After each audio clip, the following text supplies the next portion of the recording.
Of the members, of course, Abyssal Mask is a way you can go for Marth, which is why I say tank. And one thing we do have to mention is Marth is the cast player of the Brazilian players that go in the mid lane. Brewster doesn't play it. He's known to pick up that cast for himself. If they swap. King wants to turn around and make sure that he comes around from the other side. The flag goes through, the binding finds its way on the route down onto Vert. He'll want to get himself over the wall if he can, but he just can't do it. We do look towards Destiny, so I agree. I'm going to be highlighting him just as much as yourself, as this is a dive top lane from the looks of it. Oh, this could go very well or very poorly. A lot of damage down on Vert here now. The stun comes through. Shurnfire getting himself the kill, but he drops in the process. The flash a bit too late, which puts Chippy's where he is right now. A little bit under half HP.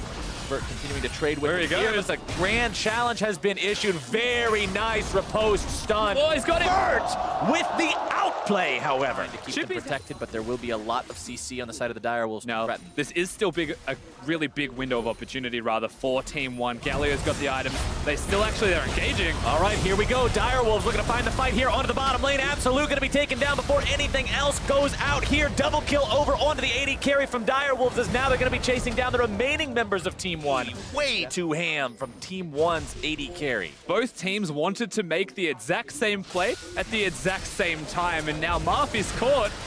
Trying to use the Petrifying Gaze, but he's not able to find the petrifying part of it. He's got the teammates nearby to potentially still find the kill, and they do. They grab the return damage against their opponents. Marth grabbing the kill credit for that one as the Direwolves continue to push up the bottom side now, both bot lane and top. Trouble here. Remember, the Chippies does have the ultimate. He has the blue buff as well. No ultimate available onto the Cassiopeia. Pops off the repose, trying to keep himself alive. Binding comes through. Chippy. Marth gets taken down. Chippies with the damage, but now he's in a 2 versus 3. Shurnfire showing up, trying to even this fight out. Destiny tries to keep him alive with the black shield so we can get away from the CC in time. Redbird fires off the winner's bite, doesn't find anybody with it just yet. Chippy's still trying to get away on this one. Oh, he's out. Tagged up, wants to take the blast cone, and Meme Plant to the rescue. In second place as Team 1 moves over to the Infernal Drake for the second time this game. Direwolves not wanting to give this one away, but they'll have to settle with doing that anyway. Vert now on the front line, exactly where you want your Galio to be, able to find the taunt onto 2. There comes your lockdown onto King, bursting him down. Team 1's able to find the AD carry. To attach that to whether it's Fantix or King. They're about to find Destiny. Destiny face checking into the Tri-Brush here, starts to take a lot of damage. Absolute and Forland closing in on this one too. Shurnfire trying to walk his ally out. He's the one who gets stunned, and they should be able to bring him down here. Absolute grabbing the kill credit. Subsides.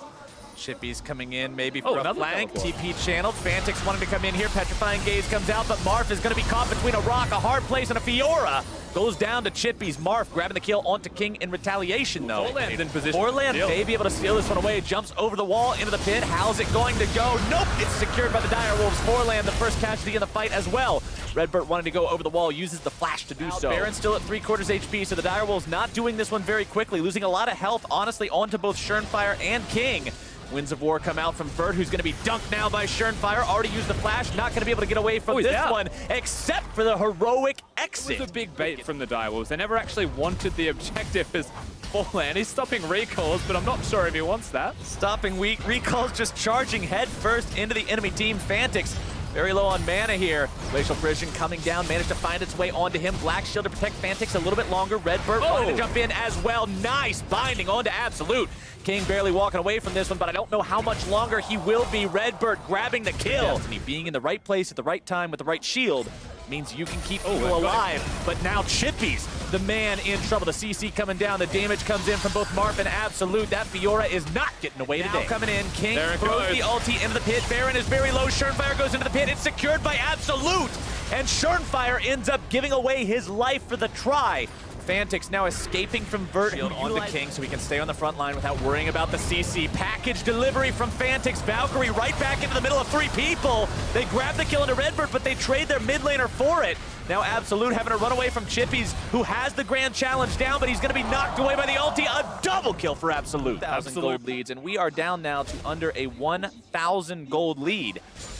The Direwolves may have found Absolute. A nice binding into the fog of war. The dunk comes through too, and they shut him down. It's just a big lull. They want that next big objective to fight towards, and right now it looks like Fantix is the objective. Fantix being collapsed on by multiple members. Flash into the Glacial Fissure, and the damage from Absolute is 3 seconds. The Wolves want to collapse. They want to punish this. They still don't have their mid laner. Surenfire trying to initiate onto Vert, but that's not really the guy you want to start this off on. Nice Sejuani ulti onto King. They've already found the enemy AD carry, but they lose their Galio. Chippy's having to run himself back. Loses their inhib, they lose their tier 3, and they only trade 1-for-1 after. Now they're going to lose Surenfire if they're not careful. Absolute wants to go over the wall. The flash for the stun. They're still going. Forlan now also setting up the damage and the moves on to Destiny. Got Fantix on the top side of the map, so Team 1 can start this off. He's going to have to teleport, but they'll just kill the Corki. All right, here we go. TP used. Fantix on the front line, knocked up into the air. Has to utilize the QSS, trying to keep himself safe, trying to do the damage. Unstoppable for Absolute's Tristana. He finds a double kill onto Surenfire now as well. King going to be taken down next. A triple for the Trist. More damage coming through. Marf grabbing the kill onto King. Absolute stays alive, and it's a clean ace for Team 1. They get to go to that knockout stage to prove they belong here, competing even further at Worlds 2017, and they have got to be both ecstatic and relieved at the outcome of this game. And to show they have what it takes to compete on this stage right now, taking apart the Direwolves. Remember the last time these two teams faced each other, the Direwolves smashed them. Something that you may not have expected, but it happened. So to see this bounce back from Team 1, to see them lose